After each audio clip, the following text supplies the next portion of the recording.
నమస్తే, welcome to Liya news. ఇప్పటివరకు ఆంధ్రప్రదేశ్లో టీడీఆర్ బండ్ల కుంభకోణం జరిగింది అన్న విషయం అందరికీ తెలిసిందే. అయితే దీంట్లో మరో సంచలన విషయం వెలుగులోకి వచ్చింది.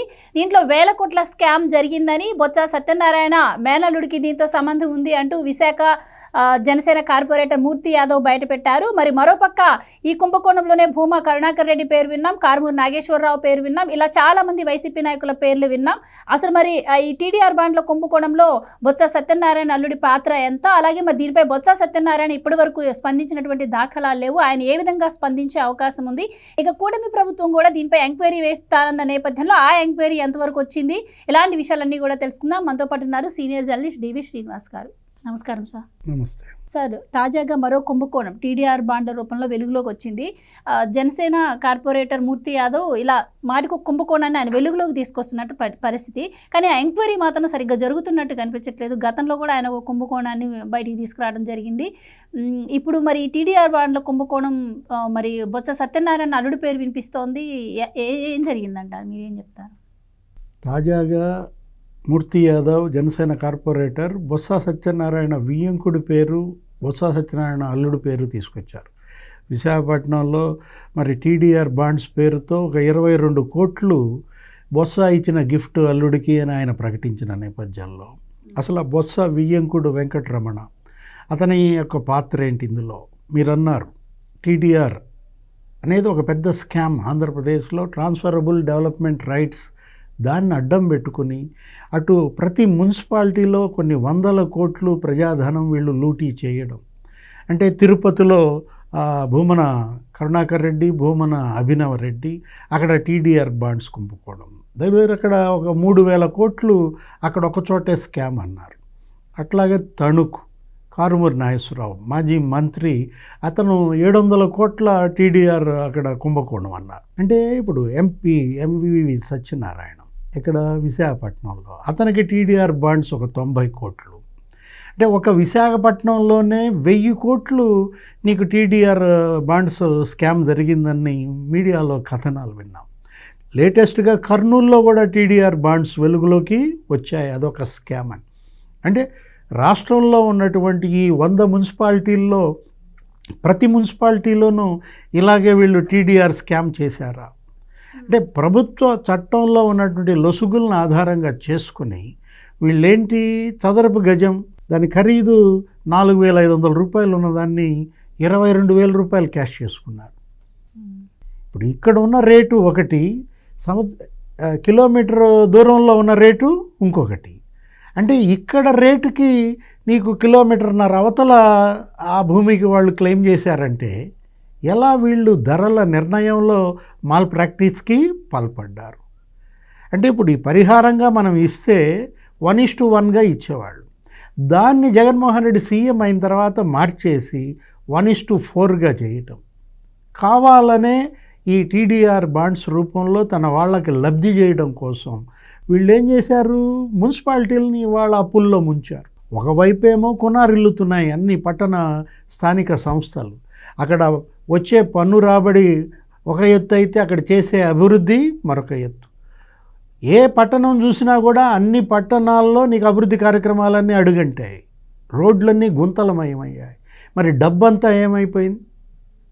వచ్చిన డబ్బు వచ్చినట్టుగా వీళ్ళు మింగేశారని ఇక్కడే కనపడుతోంది. ఒకచోట 3,000 కోట్లు, ఒకచోట 700 కోట్లు, ఇంకో చోట 1000 కోట్లు, దగ్గర ఒక 10,000 కోట్లు మినిమం టీడీఆర్ బాండ్స్ ఇలా చేతులు మారాయి. వీటన్నిటిపైన ఉన్నత స్థాయి విచారణ జరిపితే తప్ప వాస్తవాలు బయటికి రావు. వీలైతే వీటిపైన ఒక ప్రత్యేకమైన స్పెషల్ ఇన్వెస్టిగేషన్ టీంని నియమించాలి.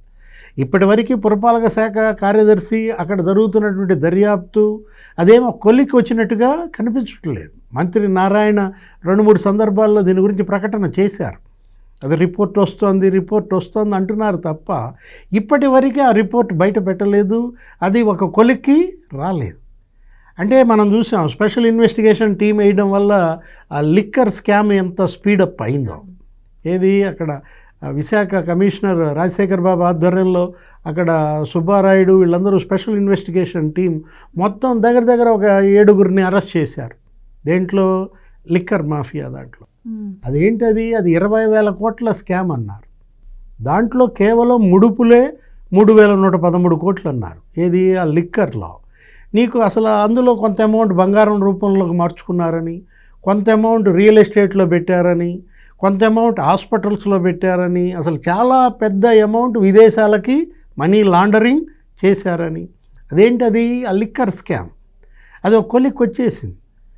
ఏది? దగ్గర 7 అరెస్ట్ అయ్యారు. సీఎం ఆఫీస్ ప్రిన్సిపల్ సెక్రటరీయే అరెస్ట్ అయ్యాడు, Dhanunjaya Reddy. CM OSD arrest అయ్యాడు, ఏది? కృష్ణమోహన్ రెడ్డి. అట్లాగే ఆయన cement factory director Balaji Goindappa arrest అయ్యాడు. అటు బ్రోకర్లు అరెస్ట్ అయ్యారు, మనీ హ్యాండ్లర్స్ అరెస్ట్ అయ్యారు. ఇప్పుడు స్పెషల్ ఇన్వెస్టిగేషన్ టీం వేయటం వల్ల ఎంత శరవేగంగా అక్కడ దర్యాప్తు జరిగింది. ఇప్పుడు ఇది ఎప్పటి నుంచి చెప్పుకుంటున్న కుంభకోణం. ఇప్పుడు ఈ ట్రాన్స్ఫరబుల్ డెవలప్మెంట్ రైట్స్ అనేది అసలు తిరుపతిలో అయితే వాళ్ళంతా బాధితులు. వాళ్ళకి తెలియకుండానే వాళ్ళ భూమిని మున్సిపాలిటీకి ఇచ్చేసి ఆ సొమ్ము అక్కడ ఉన్నటువంటి వైసీపీ నాయకులు మింగేశారు. వాళ్ళు అసలు అక్కడ పెద్ద రౌండ్ టేబుల్ కాన్ఫరెన్స్ పెట్టారు. తిరుపతిలో బాధితులంతా, టీడీఆర్ బాండ్స్ బాధితులంతా, నా భూమి నాకు తెలియకుండా వాళ్ళు మున్సిపాలిటీకి ఇవ్వడం ఏంటి, వాళ్ళు వచ్చిన పరిహారం వాళ్ళే మింగేయడం ఏంటి అంటూ అక్కడ బాధితులంతా గోడు. ఎక్కడ? తిరుపతిలో. ఒక తిరుపతి కథే కాదు ఇది, కర్నూలు, గుంటూరులో కూడా టీడీఆర్ స్కామ్స్ పెద్ద ఎత్తున జరిగాయని ఆ బాండ్ల అమ్మకాల్లో. ఇప్పుడు కర్నూలు, నెక్స్ట్ ఇప్పుడు మీరు అన్నారు తణుకు, ఏది? కారుమూరి నాగేశ్వరరావు తణుకు. అక్కడ మరి అతను మంత్రిగా ఉంటూ కూడా 700 కోట్లు అంటే, ఇప్పుడు ఇక్కడ తీసుకున్న ఆ భూమి డెవలప్మెంట్కి, ఏది? రోడ్డు విస్తరణకో వీటికో, అది ఇక్కడ రేటే మీరు కట్టాలి. అంతేగాని మీరు జంక్షన్లో రేట్ ఇక్కడ ఎలా కడతారు? ప్రధాన కూడలి దగ్గర స్క్వేర్ ఫీటు 22,000 ఉంది కాబట్టి ఇక్కడ ఈ 4,500 బదులు 22,000 ఇస్తానని అంటే దీనిలో ఎవరి వాటా ఎంత? ఏది? ఈ గోల్మాల్లో నాయకులకి ఎంత పర్సంటేజ్ తీసుకున్నారు, అక్కడ ఉన్నటువంటి ఆఫీసర్లంతా పర్సంటేజ్ తీసుకున్నారు. అంటే వీళ్ళంతా కూడా ఏంటి? దొంగలు ఊళ్ళు పంచుకున్నట్టుగా వీళ్ళు ఏం చేశారు? మొత్తం మున్సిపాలిటీలన్నిటినీ కొల్లగొట్టినట్టుగా కనపడుతుంది. అతనెవరు? ఆయన విశాఖపట్నం ఎంపీ ఎంవివి సత్యనారాయణ. ఆ భూమి ఎవరి భూమి? అది జనం భూమి, ప్రభుత్వ భూమి. ఆ భూమి రోడ్డు విస్తరణలో పోతే పరిహారం ఎంవివి సత్యనారాయణకి ఎలా వస్తుంది? అంటే రోడ్డు విస్తరణలో పోయే భూమి ప్రభుత్వ భూమి అయితే ఆ భూమి తన భూమిగా చూపించి బోగస్ డాక్యుమెంట్లు సృష్టించి వీళ్ళు ఖజానాకి చిల్లు పెట్టారు. ఒక విశాఖపట్నంలోనే నువ్వు 1000 కోట్ల కుంభకోణం జరిగిందంటే ఒక టీడీఆర్లో నీకు ఇప్పుడు జనసేన కార్పొరేటర్ ఇవాళ బయట పెట్టింది బొత్స సత్యనారాయణ. ఆయన వియ్యంకుడు, అతనికి 22 కోట్లు ఇవ్వడం అంటే బొత్స సత్యనారాయణ కూతుర్ని ఇచ్చాడు అల్లుడికి. అతను ఇచ్చిన కట్నం కాకుండా ఈ ప్రజల ధనం కూడా కట్నంగా ఇస్తున్నారా? వాళ్ళు అతను చేసిన ఆరోపణలు. ఇప్పుడు మనం చూసాం మూర్తి యాదవ్ గతంలో బయటపెట్టిన కుంభకోణం, భోగాపురం ఎయిర్పోర్ట్ చుట్టూతా సాక్ష్యాధారాలతో సహా తీసుకొస్తున్నారు. ఏదైనా కుంభకోణాన్ని ఆయన బయట పెడితే గతంలో కూడా ఆయన సాక్ష్యాధారాలతో సహా మీడియా ముందుకు వచ్చినటువంటి పరిస్థితి. జవహర్ రెడ్డి ఇష్యూలో, ఏది? జవహర్ రెడ్డి కొడుకు, జవహర్ రెడ్డి మేనల్లుడు అక్కడ రిసార్టుల్లో మకాం వేయటం, అక్కడ రైతులను బెదిరించి ప్రలోభపెట్టి తక్కువ రేట్లకి ఆ భూములు వాళ్ళ హస్తగతం చేసుకోవటం. ఈరోజు వీటన్నిటిపైన దర్యాప్తు జరిపించాలా? దీనిపైన ఒక ప్రత్యేక ఇన్వెస్టిగేషన్ టీం వేస్తే తప్ప మొత్తం రాష్ట్ర వ్యాప్తంగా అన్ని మున్సిపాలిటీల్లో జరిగిన ఈ టీడీఆర్ స్కామ్ ఇది బయటకు రావాలంటే ఒక రాజశేఖర్ రావో, ఒక రాజశేఖర్ బాబో అలాంటి ఆఫీసర్ ఆధ్వర్యంలో సిట్ నియమించాలి.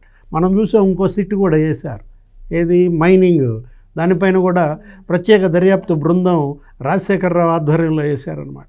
అట్లాగే ఈ మున్సిపాలిటీ అన్నిటిల్లో కూడా జరిగిన అవినీతి కుంభకోణాల పైన ప్రత్యేక దర్యాప్తు బృందం నియమిస్తే తప్ప ఇక్కడ నిజాలు బయటకు రావు.